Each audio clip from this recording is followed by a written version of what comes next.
Rodriguez says the suspect tore off the screen to her window, opened her window, and then made his way inside her home. I spoke to one business owner who says it's not unusual for customers to come inside of her store, pick up an item, and literally try and walk out of the door with it. Right in this area behind me is where 2 Chickasha officers were shot, and a man was still barricaded inside a home. At the college apartments is where Fairtade was shot in his arm and chest and later died at Comanche County Memorial Hospital.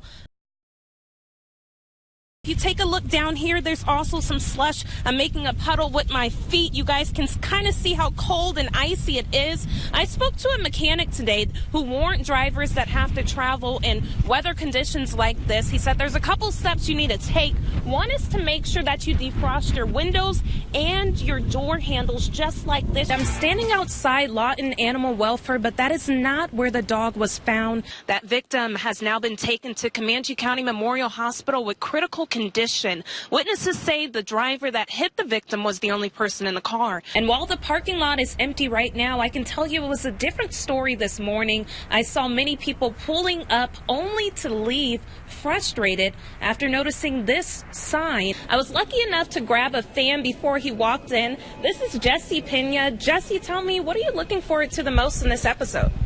I'm looking forward to seeing the potential that Rey has to become a Jedi. Okay, and what's your favorite character? C-3PO. All right, and show us a little bit of your moves. Hey now, watch out. Uh-oh.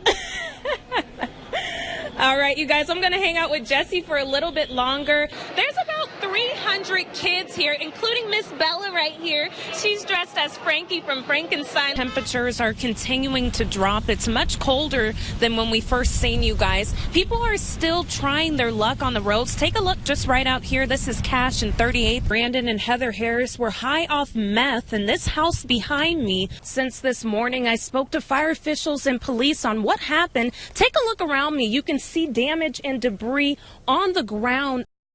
They would look at a teacher who's actually bringing them life through education, that they would have those type of thoughts about her. I think it's just out of ignorance and out of a lack of concern for the community as a whole. Pastor Ray Garcia of the Impact Center Church and Bishop Michael Collins of United in Christ Discipleship International say hate mail sent to a Lawton teacher presents an opportunity for the community to speak out against racism. Our differences represent our beauty, and our unity represents our power. NAACP member Bishop John Dunaway says racism in Lawton has gotten better for the community, but it's not where it should be. So you can say that this is something that you guys would not tolerate? No, there is zero tolerance for this. Bishop Dunaway says the civil rights organization promotes education and confrontation when needed in a peaceful and lawful way. When people have an opportunity to be educated, it oftentimes gives them the opportunity then to have a different mindset toward people who don't look like them, who do not speak like them. Which is what Pastor Garcia says he and the other church leaders are working to do by creating programs dedicated to unity. I can sit around with my Afro-American brothers, with my Native American brothers, Hispanics, whites, that we could all be one to demonstrate the kingdom of God. Bishop Collins says as leaders, their goal is to send a positive message and serve as a role model to others. So if we lace our conversations in what we say and the things that we do with dignity, honor, and respect, then we are able to have a more healthy Lawton-Fort community and be an icon for others. As for Dunaway, he encourages the community to stand up and sends a message to the people responsible for the letter to Bowen.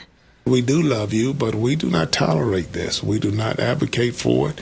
And if you would be willing, we could all come and sit down at the table, and you could see for yourself that this is not an individual effort, but this is a team effort. You see someone walking around the house, looking around. He has a flashlight. He's looking out the windows.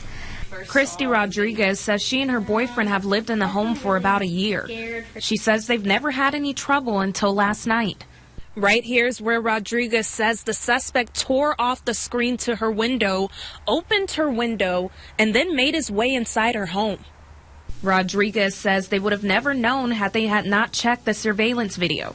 Normally it's just, me walking around or my boyfriend or the dogs or something. But I just see this random man coming from the hallway looking around in the kitchen. He's got a flashlight.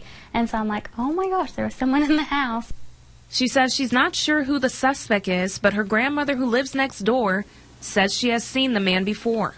She's seen him walking back and forth around the neighborhood. During the evening times, he's always carrying things, going back and forth. She says although he didn't steal anything, her concern is that he may be watching them and planning to come back later. We were a little paranoid last night. We made sure everything was locked and secure. We got alarms for all the windows now. We have the camera. They're still investigating on what exactly happened. If you take a look behind me, you can see some of the trucks they used today, and they also had to go down this field to see exactly where the train got off track. And thankfully, officials did tell me no one was injured. About 20 contract workers with railroad cross lines started the process of reconstructing the railroad, cleaning up rock and aggregates that were inside the derailed train cars. They'll start to re-rail the cars that are derailed and clear a path. Stillwater Central Railroad General Manager Jimmy Patterson requested heavy equipment trucks, 400 railroad ties, and 9 rails just to get the track restored. He says that is their biggest priority for one reason. We have a customer that's at the end of this line. Until we get this track back in service, we can't get to them to get them the cars they need. Patterson says since the derailment happened at the end of the railroad line, no other trains will be affected. However, in the meantime, he asked for the community's patience while they restore the railroad. Once we get the materials unloaded, we'll be off the roads and out of the way, and all of our work will take place in the middle of a field somewhere.